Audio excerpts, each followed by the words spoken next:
A West Windsor South Pirate sets his sails for one of the world's most prestigious universities. In basketball, two squads who have battled injury all season put it behind them, and Ewing's ladies take on a familiar out-of-area foe. I'm Mark Fontes with sports.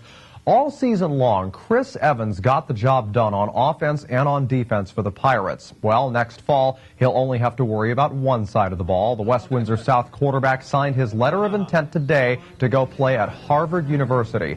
Evans, who also wowed recruiters as a defensive back, will be taking that skill set with him to Cambridge, Mass. He only intercepted one ball this past season, but Crimson coaches said his speed and ability to play man and zone coverages will fit well into their system. Evans also told us what made Harvard feel like the right fit for him. It's one of the best academic schools in the world, and Coach Murphy's a great guy, and I just felt like it was the place for me as soon as I stepped on the campus. Chris was one of the most tremendous leaders we've ever had, both by his actions and verbally in the locker room. Natural leader, and the biggest thing when you're a leader is you need people to follow, and the kids there was no question who our leader was. Evans right now is in the middle of basketball season with the Pirates. He has tallied 177 points in 14 games. The Pirates are currently 12-2. Well, staying on the hard court, when their boys teams played last week, Hamilton High West upset Princeton Day at the Hornets' Nest. The ladies' squads headed up Route 206 Monday to do battle in the Panthers Zoo, and despite both teams having been of an off year, each played like contenders. Hamilton West a strong 3-11 coming into this matchup with Princeton Day. The Lady Panthers still without guard Janie Smuckler. Aaron Scepter with the ball. Courtney Adams with the tall. Adams shoots and she sinks that. Part of an 8-point day for number 34. Scepter again with it shortly after that, covered by Lauren Johnson. Johnson with the takeaway, then heads up court with it around Scepter.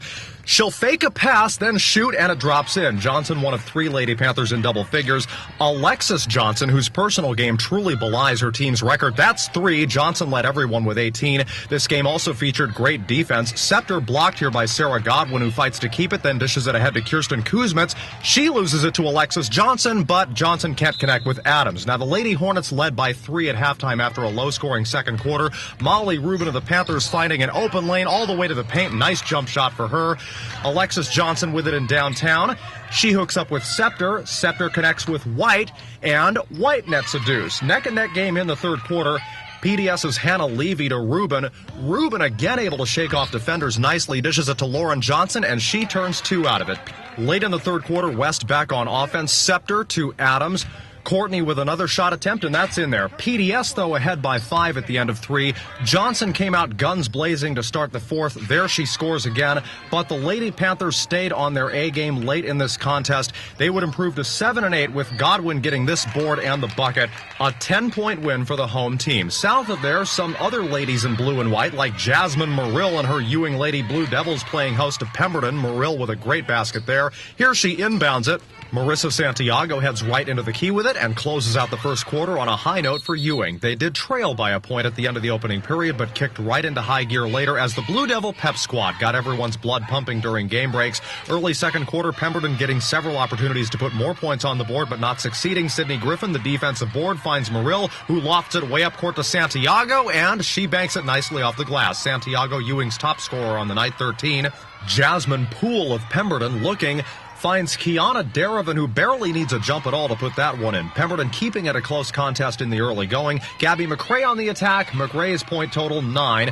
Ewing coaches telling players to tighten up their defense, too. Danielle Ansley, number 1, not taking long to heed that message. In fact, she would contribute offense as well. The fans all loved her for it. Later, Santiago back with the ball. Watch her part the sea of green, reaching the paint and taking it to the hole. The Blue Devils lead at the half, though, only 3. In the second half, the visitors from Pemberton got what they needed on both sides of the ball, and they came away with a close win on this night, 50-46. Both teams now with records of 9-5. Just a reminder, these highlights brought to you by the Hamilton Township Education Association, members working to ensure your child's future success.